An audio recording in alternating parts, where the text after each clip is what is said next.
All right, everyone, it's the top of the hour, so we will get started here. My name is Chris Downey, and on behalf of all of us at Brevia Consulting, thank you for joining us this morning for another webinar. Today's subject is the Great Resignation: Simple Strategies to Stop Turnover and Beat Burnout. I want to welcome everyone from coast to coast and really all over the world. We've got people joining us from pretty much everywhere this morning. So this morning, maybe this afternoon. So thank you for taking time out of your day to join us. You know, we started doing these webinars, offering these webinars earlier in the year with the idea of creating a bit of a network of individuals that want to kind of share in some of our similar ideas. And when we first started this, we were hoping to get 30 or 40 people to turn out, which would be great. And I'll tell you, this has just grown and grown, and we've actually had over 500 people register for today's webinar. So thank you all for being here. As always, for those of you that are familiar with this format, we want to make this webinar as interactive as possible. So use that chat function. And I encourage you, if you do use the chat, if you're comfortable, put the chat out to all participants and not just to the panelists. Of course, if you want to keep something directed at either Steve or myself, you can use the chat to talk to us specifically. Use the question and answer function as well. We'll make sure there's time for Q&A. I will be monitoring the chat and the Q&A as well, and we'll do our best to get to all of the questions that you might have. And if we don't get to all of them, at least we'll try to answer them thematically. And also know that the session is being recorded, so you don't need to scramble to take notes. And I'll come back actually at the end of the webinar to share with you some things of what to expect from us and how we can stay connected. And I'll share the information on where you can get the recording. So we'll be doing that as well. So what I'd really like to do is I'll probably stop talking now, and I'd like to introduce our speaker, the person you're here to hear from and see today, and that's Steve Groot. And Steve is the co-founder of Brevia Consulting, a great friend of mine and business partner. Steve's also an author of a book called Responsive Leadership, and that's used actually in programs all over the world. And Steve's an international speaker. In particular, he used to spend lots of time all over the world speaking. Now mostly it's from his home, but he has been sought out recently to speak on subjects such as beating physician burnout. He's been asked to participate in multiple research projects on looking at ways of improving human performance. And basically what we're finding is a lot of people just like to hear what Steve has to say. If you follow him on Clubhouse, you'll know he has quite a following, and he is often sought out to share his perspective. So with that, I'd like to introduce a great friend and business partner, Steve Groot. Steve? Thanks, Chris. Hey, everybody. It's Steve Groot. When he said you're here to hear me speak, I'm like, oh my gosh, my mom's here. Thanks for being here. It's the Great Resignation: Strategies for Beating Burnout and Turnover and Burnout. And I'm so excited. I don't get excited. Most people that know me, I'm excited to connect with everyone. Use the chat and ask questions, because I think, what really we want to get to is an honest conversation about this serious thing that we're facing. We're going to talk about what is the Great Resignation. We're going to talk about why should we be worried? What do people need more than ever? I'm going to share some of the research with you. One thing that we need and our people need, and what we can do to make that happen. Going to give some really simple strategies. I'm really excited though to share what we've discovered at Brevia, and I have to admit, today I'm all over the place. I got my notes because I'm just brimming with excitement about this topic. And I know it's weird. I'm smiling, even though turnover has hit an all-time high, and so has burnout. But I'm smiling because there's a lot of hope. And one of the things I'm going to leave you hanging. There's all this talk about engagement, but we don't think there's an engagement problem at all. And I know that might sound interesting, but I want to start with you folks first. So I want to do a reflection. And Chris has a poll ready. I want you to start with a personal reflection, because many people are here as leaders or representing their organizations, but I want to connect with your story and your experience. So Chris, if you can put up the poll and ask the very first question. This is a simple yes or no question. Have you ever been in a job where you weren't as engaged, motivated, or committed as you could have been? So in your career as a human being, have you experienced a time in your life? And I want you to connect with this as your experience as an employee, because I'm going to talk a little bit about how as leaders it can be difficult to answer those questions if we're in different positions of responsibility. So we're going to keep that open, and feel free to use the chat. And I also want to encourage people to ask questions today, like challenge the stuff that I'm saying. So we're going to close this poll. And I think what's really interesting, and I think, I don't know, I can never remember if we can share the results or not. The poll is closed, but there is a second question. And the second question is, if you can put that up, Chris, if the second question here, and I want you to connect and be honest with your experience, is during that time. So go back to that time when you were feeling unmotivated. Was there one or two things, just one or two things that could have been changed that would have made a positive difference in your level of engagement and motivation? I'm not saying whether it did change or not, but in that time, could you connect with something that could have made a difference for you, even just a little bit? So I just want to come back to that poll here, to just be realistic about your experience, right? We can talk all day long about other people's experiences, but I want to talk about your experience. Okay. Okay. So the poll is now closed, and now it's sharing the results. So let's just summarize these things, right? Let's summarize this. Everybody can connect to not being motivated. Everybody can connect with knowing at one point in their career, connecting with one or two things, right? The interesting thing is we call that, if onlys, right? And I'm going to talk a little bit about this thing I call if only. What's astounding to me is that at a time you were disengaged, there was something that could have been done differently, something that could have been one or two things that would have made your experience at that place better. And one of the things I want to really connect with here is, did everybody know that? Or did the people that needed to know that know that? And I see this great chat. Keep chatting in the chat. I'm going to get to that right away. So what is this great resignation? Let's come back to your experience in just a bit. What is this thing we're calling the Great Resignation? Well, it is a term that's been used to describe this mass exodus that's happening, voluntary exodus, right? In the UK, it hit records highs. Available posts surpassed 1 million in July. And in the US, in April alone, 4 million people quit their jobs. And by, I think, a record 10 million jobs posted just by the end of June. Okay, so the Canadian numbers are just coming in, and many surveys, while large, are saying that 49% of the people that are still in their jobs are thinking about leaving. So a large portion of people are leaving, a large portion are remaining, but of the ones that are remaining, we're hearing that they're also reconsidering whether they want to be there or not. Wow. So the Great Resignation is real. Okay. So there's no doubt about it. It's happening. Why are people leaving? That's the question, right? Quite frankly, most employers are guessing. We talk to leaders and they're saying, like, if only, there's lots of guessing going on. And there's lots of reasons why people are leaving their jobs. As a matter of fact, you just connected with one or two of them yourself. Those if onlys that you had are the very reasons why people are becoming dissatisfied with their job. And although there's lots of reasons, right? More than ever, so we can talk about all the reasons all day long, but here's the real reason. More than ever, people are reevaluating what's important in their lives. People are really sitting back and going, what's important to me right now, right? And we know why that is. There's some circumstances, right? The question becomes, while we're reevaluating our lives and our work, we're starting to ask, how is this organization serving my life, right? And if they can't find the answer, you know what's happening? They're taking action, right? So this is very real. The Great Resignation is very real, and it's okay to be worried. One of the reasons why it's okay to be worried is because this is serious, but we're going to talk about the opportunities, right? See, so lots of people are leaving, but many people are staying, and this is a different type of resignation. People are resigned to stay, but choosing not to leave is very different than choosing to actively stay, right? And it's characterized by much lower levels of commitment and performance. Many of the people that stay in their jobs, even though they have intentions to leave, they're sticking it out. And when I did the research for my book, we found that a lot of people are sticking it out at the expense of their own emotional, mental, physical, and spiritual health. I refer to this part of the workforce as working wounded, right? And this is where I stop smiling, because turnover is costing us money, right? And if you're wondering what I'm reaching for, I've got some notes here. And burnout is costing lives, right? So this is exceptionally serious.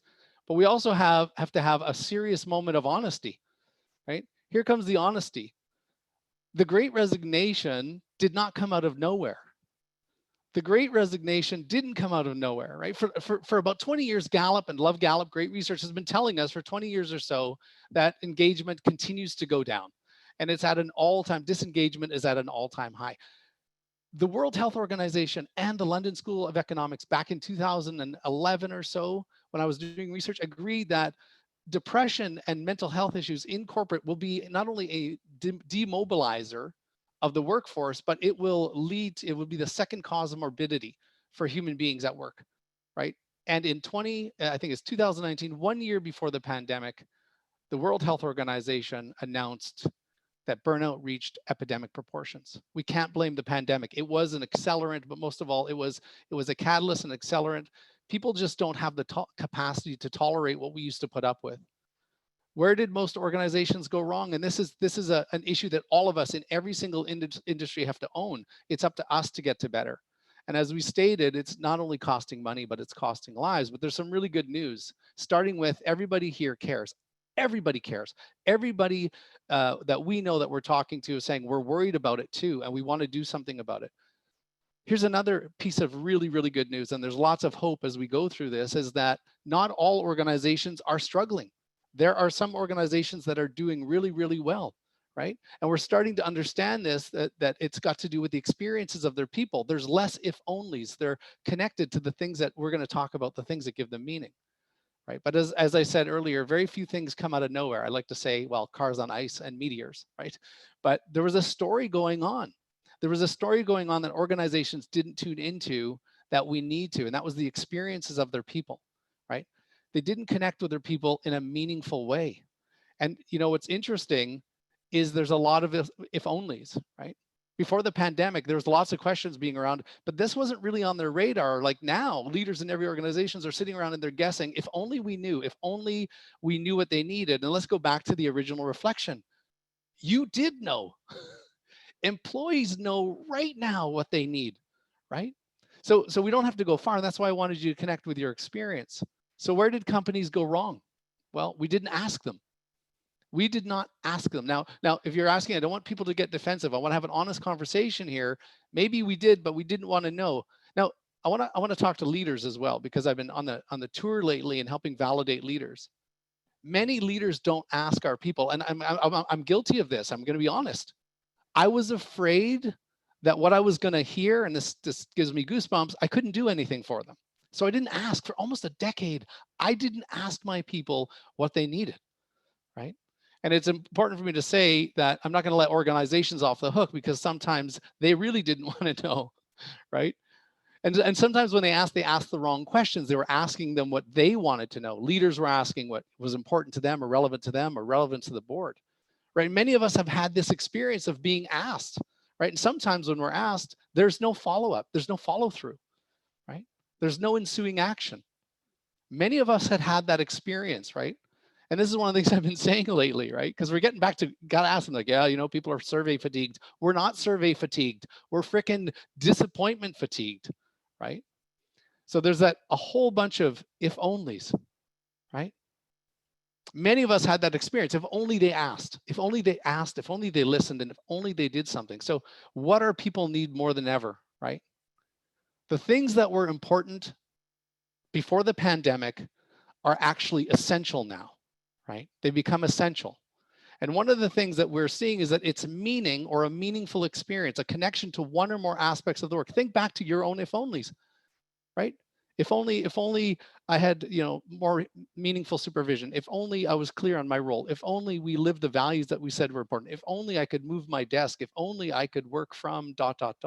What's happening in the Great Resignation is, yes, humans are moving in massive numbers because they're searching for meaning. And that's what we're starting to see. Humans move to meaning. Chris has mentioned my research. I can talk a little bit about it in just a bit. Brivia is really looking into this in so much detail around a force of meaning and motivation, and humans move to meaning.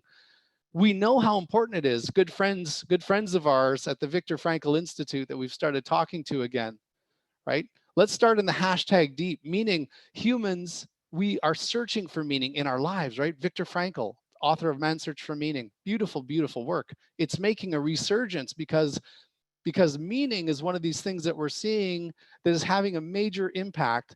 Life has meaning under all circumstances. Now, if it can have meaning in life, it's got to have meaning in work. And there is some great research being done. and we're compiling it. One of the people, Lee Whittington, a professor of management at the University of Dallas, Texas, right? The quest for meaning is an innate human need, and our work is the principal environment for filling that need. Well, I guess so. We spend so much time there. Some of us spend 60% of our lives there, right? What their findings are really, really fascinating and hope-inducing is that indicates that the single most important factor for increasing and sustaining meaning, employee engagement was the experience of meaning at work. Getting ahead of myself, I'm thinking of the research that's just coming up. So where there's movement, there's meaning, and that's what we understand. Where there's meaning, there's movement. And when we see people experiencing more meaning at work, when the if-onlys, no matter how small, start to add up, we see people motivated, focused, enthusiastic. We see improved performance, we see increased retention and higher organizational success. And we have some results that I'm actually going to get to, right? I know I've been anecdotal for quite some time. We're seeing it. And what's important, the opposite of meaning is so important, right? So because it's a powerful source of meaning and motivation, when we're disconnected from those if-onlys for a long enough time, or there's enough of them, it becomes disconcerting. And after a while, it becomes disillusioning, right? And it leads to one of two things. We've talked about it: turnover or burnout. Turnover is costing us money. Burnout is costing us lives. So what can we do? Well, the solutions, right? You got to bear with me. I'm just going to peek around my notes and get them all up here. The solutions are easier than now. Even when I saw this list, I was like, someone's going to say, "Okay, it really isn't that easy." Let's just get to why this is so important. We've got to ask them, and we're not talking about asking. There's a lot of asking going on right now, right? When I say ask them, really ask them. That's the one thing that we've got to do. We're not talking about the asking that's going on around all the surveys around work from office, work from home, hybrid. This is not really asking them. These are closed-ended questions that are asking about structure and process, and they do not tell us anything about the employee experience. I love, I'm going to quote Chris Downey, right? I love this quote. He says, yes, it does tell us something. It tells us where they want to sit. That's it, right? So high five. So they're gathering all this information on where are they moving to? Work, home, hybrid? What's the meaning in this? And what are the reasons that they're moving in that way? We've got to ask them meaningful questions. What's meaningful to them? What's important? What aspects of their job do they connect with? Are they missing? What do they need to do to feel a little bit better? And I know when I get to this point, I've heard this. I've been having this discussion for years. I'm just checking my watch. A lot of people meet this reflection when I say you got to ask them what they want. There's this trepidation. They go, what if we can't give them what they want? Because what if the things that they ask for are things that we can't do, like workload, Steve? Well, we can't change that. That's what we've heard. Well, first of all, really. Second of all, be careful what we think they might say. And on the workload piece, and we just gathered information from two large organizations in health just recently, 10,000 data points, right? And guess what we found? Workload in a pandemic did not even break the top 5 concerns. Okay, I mean, that's just freaks. I blow my own mind on that one, right? Because many of us thought workload, compensation, all these other things, but guess what? It's not what people were worried about, right? So they didn't require, and the cool thing was, and this is what we're seeing, is that the top 5, 3 of the top 5 items that were needed did not require a line item in the budget. They were things that could be actioned immediately, but we just didn't know about the if-onlys. After we asked, though, and this is things leaders can do this, we can do this. We're going to talk about how organizations can do this. We can ask them, but once we ask, we must listen, right? And I mean listen. Don't dismiss, don't defend, don't rationalize, don't console, don't make conclusions, just listen, don't interpret. So often we interpret what's being said, and then we try to justify what we've interpreted, and then we explain it away. It seems obvious just to listen, right? It almost seems so easy to be true. And sometimes we're talking about, maybe we've gone so far outside the box, think outside the box, that we weren't done inside the box. Actually, there's lots to do inside the box. One of them is just listen, because employees are still saying by the millions, we're not listening to them, right? And my brain, my old supervisor brain, my academic brain, I'm going to be honest with you. I want to say, well, that's because they're probably, and I'm coming up with excuses internally, even though I'm interviewing people, right? This is how much I've got to shake this traditional blaming experience that I have, right? We have to take what they say seriously. So once we listen, let's go to the third one, right? This is their experience. We've got to let it sit. We've got to consider it. We've got to reflect on it, right? We've got to listen and just validate their experiences as real and as legitimate, right? Then we got to act on it. By asking, right? By listening, by taking what they say seriously, we're already acting on it, right? They need to be a part of the solution, not done to them, but done with them. Thanking them for participating and sharing is acting on it. Inviting them to the discussion is acting on it, sharing their story, finding out what's going well, and finding out what is most meaningful, right? The good news, as I said earlier, is many of the if onlys, right, that you reflected on, right? Let's simplify it. Most of the if onlys that you reflected on at the beginning of this webinar were actionable, right? They could be acted upon. Finally, once we act on it, once we follow through, then we check in, and that takes us back to the beginning. That constant journey to stay in tune with the experiences of our people so that we can continuously move to better. As a leader, you can move through these 5 steps, as we're talking about, consistently and continuously. And when you do, make sure you follow that process, because the process, one of the things we said earlier, is that meaningful experiences are what we're missing in our work.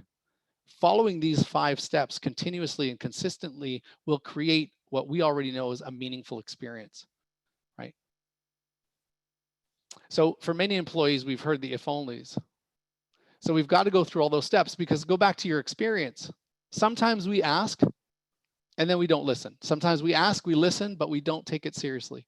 Sometimes we ask, we listen, and then we don't act on it. And I think we're going to say that again. We are not survey fatigued.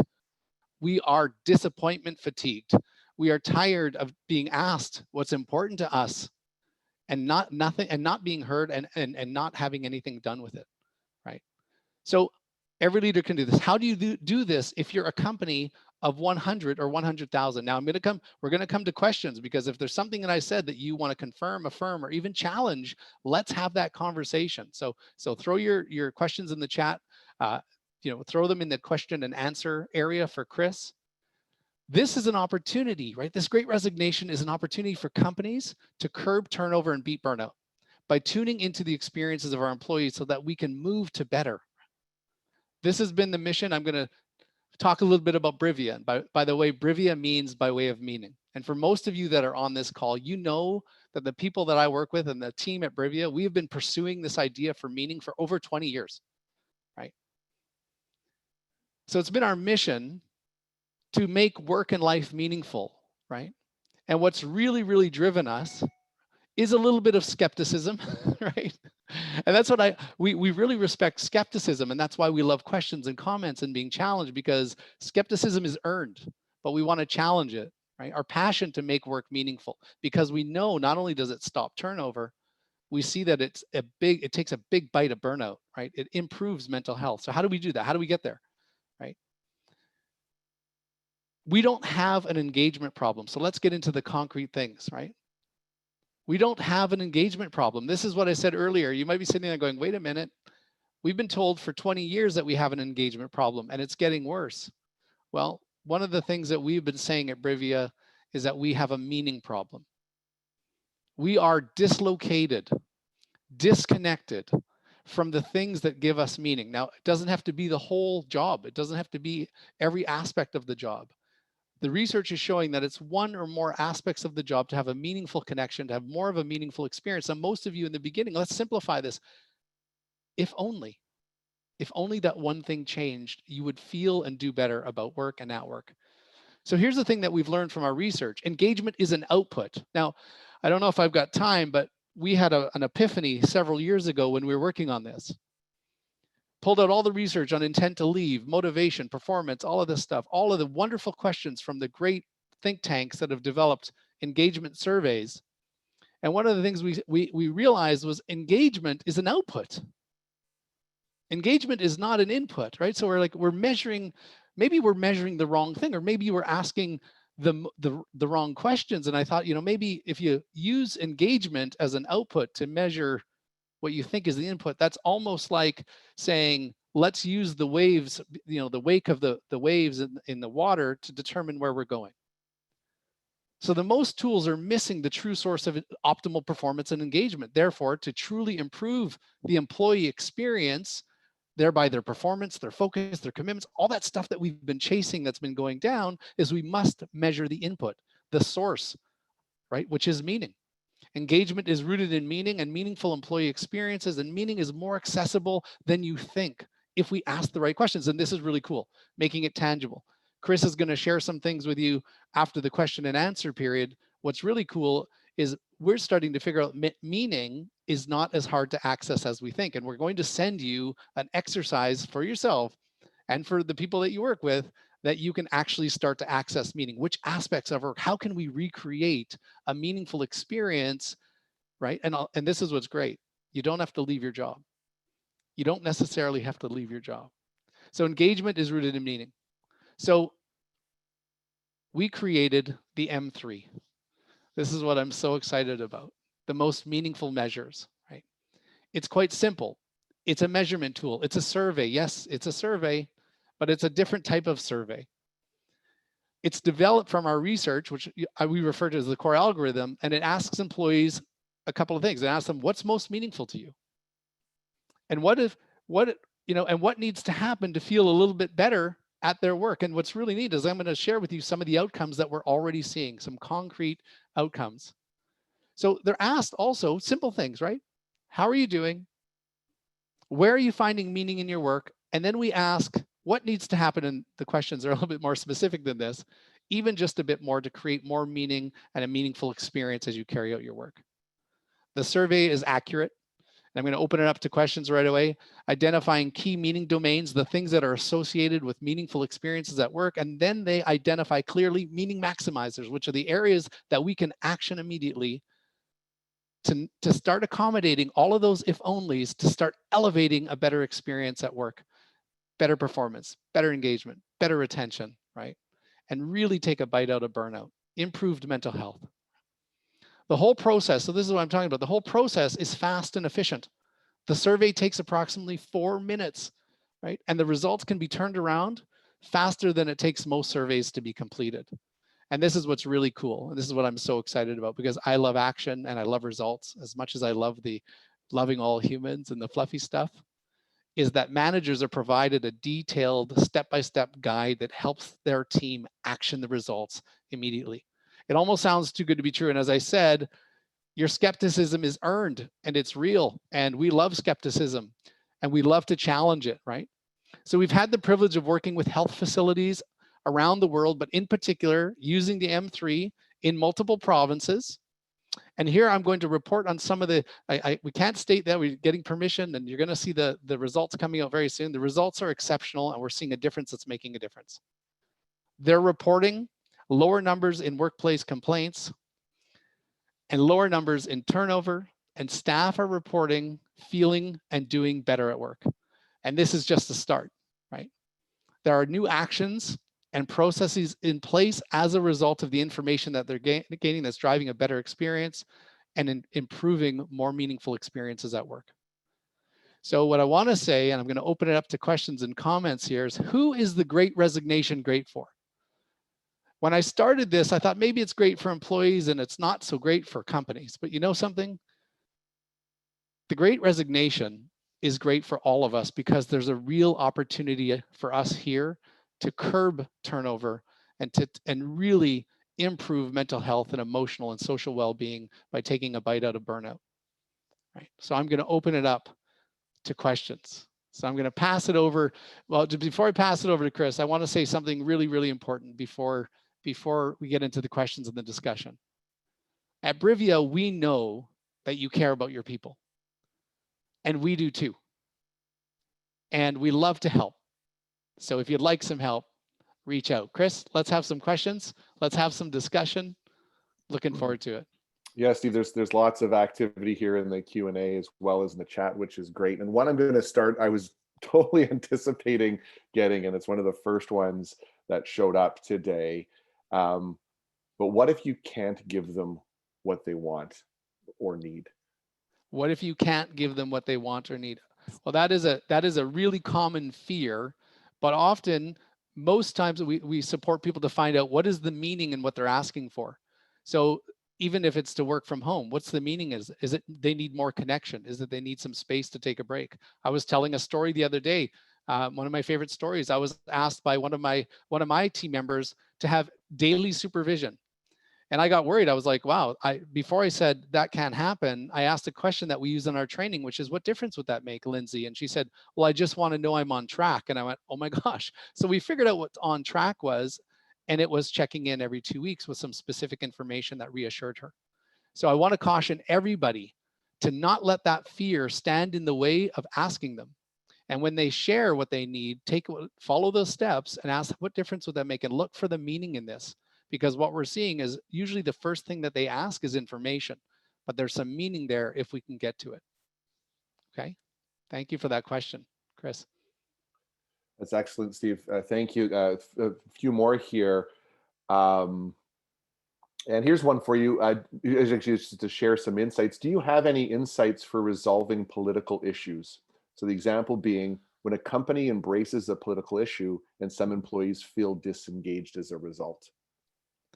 Yeah, my advice is the same whenever there's any issue, is have a honest conversation about, what does this mean to you? How is this a problem and how is it affecting us, right? And I think, that some of the questions are, what do you feel you need, right? What's your experience? What's most important to you? I think most of us right now, prior to the pandemic, are all to some degree being impacted by a lot of the political environment that's going on, right? I think, like any other issue, tune into their experience, ask them what's going well, and connect with what do they need or what's most important to them, and try to move out of that or through that in a collaborative way. Excellent, Steve. Thank you. There's actually a comment here. I mean, there's quite a bit of discussion going on. I know you probably haven't had a chance to see the chat around the nursing shortage. Just opening Um, it up. Yeah. and one of the comments that was made here, I was wondering if you could speak to it, um, that had to do with the nursing shortage. That this individual had heard from many frontline professionals in their community that even before the pandemic, the nurses were feeling undervalued, underpaid, overworked. And I'm Right. wondering if you want to just kind of comment on that. Yeah, it's real. We have had the privilege and the honor to work in the health industry since the pandemic. Well, before the pandemic, but during the pandemic. One of the things that it's a touchy subject. It's real. It's heavy, and what we're seeing is nurses, like many employees, want to be heard. They're not feeling listened to, and while we want to defend, there's lots of people say, oh, we've done this, we've done this, we've done this, and that's where it stops. That's the biggest problem. Is we've got to stay calm and validate their experience as real and get to the meaning. And what we're seeing in some of the facilities that we're working with is that when we start to tune into what it is that they need and they feel heard just as a starting point, that already starts to change, right? But what is the meaning? What are the things that they feel can be done even just a little bit differently that will start to make a difference, that makes a difference? And I know it's a tough time for nurses, and it's a tough time for all healthcare professionals. But one of the things that we've got to do more than ever is tune into their experience. First of all, here's another thing. One of the things is we focus on, we're worried about hearing what's not going well. There are tons of things going well, and when we do some of these surveys and some of these discussions, we find out that there's more going on more going on that we didn't know about, and we need to be able to know that so that we can reinforce and strengthen what's already working. That also makes it easier. So it's like levels. Right now, it makes it easier to buffer in and wade into the water of the tough stuff and say, okay, we're listening. There's some really good things going on. Where can we start, even just a little bit? And one of the great things with the M3 survey is that it gives you priorities that the staff team chooses by team, by department, right? To be able to action, right? What things are the most important to them? So I hope I answered the question. Uh, I would say rewind the the webinar and follow through on some of the things that we're talking about, because we're finding that it's a formula that works well with nurses and works well with program engineers and works really well with executives in other sectors as well. Steve, there's so much activity in the Q&A, which is fantastic, and keep it going, folks. Yes. Here's one fairly straightforward. What are some examples of meaningful work you can implement in the workplace? Oh my gosh, wow. Where to start? Um, well, first of all, again, your people know. So at the beginning of this, everybody, 97%, so we didn't even get to the result. 97% of 160 people said that they felt unmotivated in a job, and 97%, same number came up, said that there was one or two things that could have been done differently. So that's, let's take out some, that's 160 things if there's one per person. So there's lots of things that we can do that are meaningful. One of the biggest ones is recognition, right? Just recognizing people more often. Another one is we've got things available to us, like the values that are on the wall. Many people say, hey, what are those things on the wall or in the strategic binder that we saw last year during the board meeting, right? Talking about values. See, values is a very powerful force of meaning and motivation. Asking people what part of their work they like the most. And it's amazing. Every 10 people I ask, I get a different answer. So we start to work with what are the things that they feel are meaningful. We know from the research, recognition, focusing on strengths, meaningful supervision, leadership, leaders that care. There's a whole host of things. So those are just a few to get you started. But the number one thing was go back to your people, right? And ask them because they know. And they're wondering in moments, if only, if only. I hope that was helpful. Chris. Awesome. Thank you, Steve. So much to go through here. Do you have any advice on how to build connections within a team where some members are working at home and some in the office? Yes, thank you. And one of the things that let's keep in mind, communication isn't necessarily connecting, and connecting isn't necessarily connection. So having conversations with each other about what does connection look like while we're dispersed? What does connection look like when we can't meet each other regularly? Now I'm talking connection, not communication, because connection is about what does it mean to me? Is it to be checked up on, right? Is it to have Derek or Kathy? And I just realized I haven't been using people's names today. Oh my gosh, Jeanette, Hilton, right? Jeremy. Is it that they check up on me? Is it that they send me an email? Is it so what does a meaningful connection? I mean, this is what's so mind-boggling to me as a recovering academic. It sounds so simple to just ask our team, what does meaningful connections look like while we're away from the office? And what's amazing that we're seeing is that people have answers, and that's where we get started. We don't think outside of the box, as I said earlier. We get back inside the box and we ask the people that are in there, okay, what does a meaningful connection look like to us? What would be helpful? What would be positive? What would be meaningful? Thank you, Chris. Other Excellent. questions? Yeah, and I think building on this, Steve, I think this is a relevant question that many leaders are struggling with, and this comes from, and this was shared with the whole group here. Is coming from child welfare in particular. How do you Right. balance personal and work life with burnout? As the supervisor, I try to be as supportive as possible and encourage balance and self-care. So it's a struggle that Right. many are dealing with for Yeah, sure. and hello to my brothers and sisters from child welfare. It's another tough field. Balancing self-care and burnout, I think tuning into what you need first of all as a supervisor and as a manager. I think finding a balance. We talk about courage in crisis, and there's a balance. Sometimes as leaders, we want to do it all. We want to be strong and stoic, and not let people see that we're actually human sometimes because we don't want to scare them. So one of the things I want to share is, first of all, practice self-care yourself. I mean, I don't do it as well as I can, but it's an ethical consideration now, right? To stop burnout. The other thing is to connect with the people that help you regulate and relate. Who are your connect more with the people that you find fulfillment from. Here comes a really, really important thing we've been doing with a lot of people in crisis is there's three things that we can do as leaders that can be helpful.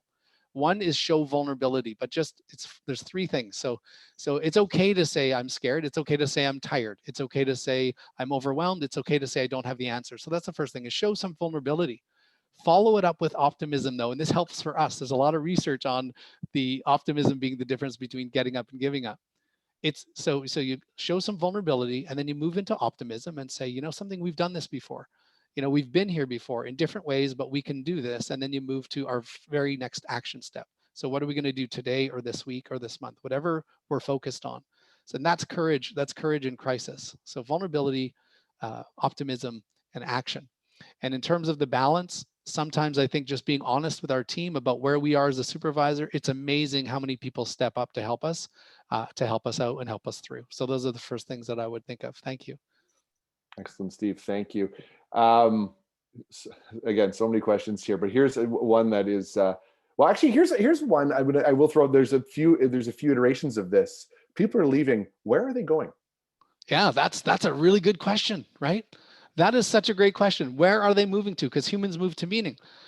Some of them are leaving the field. I know in health, people have hit their 80, some are not even waiting for the magic 80, and they're like, you know something, I was going to ride this out. They're leaving the field. But here's what we're finding in the people that we're interviewing, because there are people, as we said, there are organizations that are doing well. And when we talk to those people, they feel more meaning in their work, right? So humans move to meaning. So they're moving to places that are meaningful, fit their life. Now, we can't get caught up in, well, they just want to work from home. They just want to work in the office. This is really interesting. I talked to several people last week that want to work from home, but they don't really want to work from home.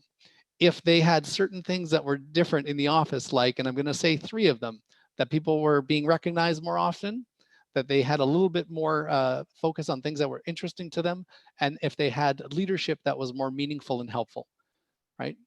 So on the survey, they said work from home, but what was interesting is home was just more meaningful than it was at work, right? So if you keep that in mind, wherever they're moving to meaning, right?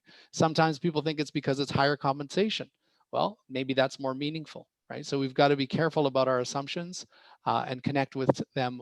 You know, what is it about their choice, what seat they want to sit in, or what job they want to take? Okay, so I hope that was helpful, but humans move to meaning, and it's as simple as that. They're moving to where they're going to find more meaning for their work and for their life.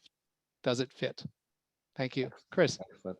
Thanks, Steve. I'll do one more here because we're at it's 41 minutes past the hour here, but here's another one coming from healthcare. I work in healthcare on the government side. The self-care piece is tricky for staff. People desperately need to take vacation and don't want to take holidays because they don't want to leave the team behind. On the other side, when they do, they are called back from their vacation as the work is too much and causing stress leaves for those left behind. How do we break this cycle? It is a tough one, right? We're under a rock. We're under a really big rock. And one of the things that we're seeing again, and you know, one of the reasons why we think the M3 tool is so critical right now, it always has been and it is now, is that there is a direct correlation. Some of the research that we're doing is the correlation between more meaning and better mental health, right?